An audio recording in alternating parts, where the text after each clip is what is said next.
One, okay. Good afternoon, mga B. Mag-unboxing tayo today. Galing kami sa DFO, Department of Filipino Overseas, okay?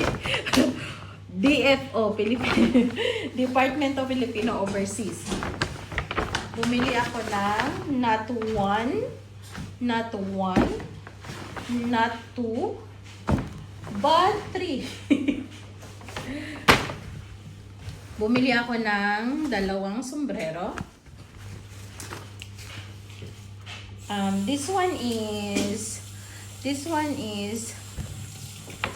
50% off.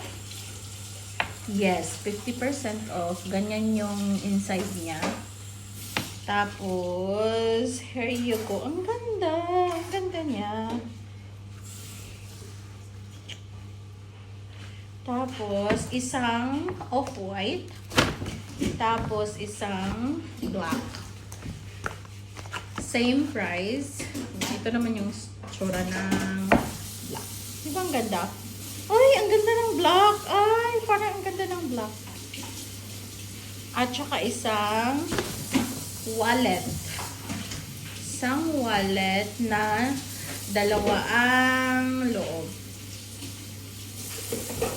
Tada! Card holder. That's it. Bye.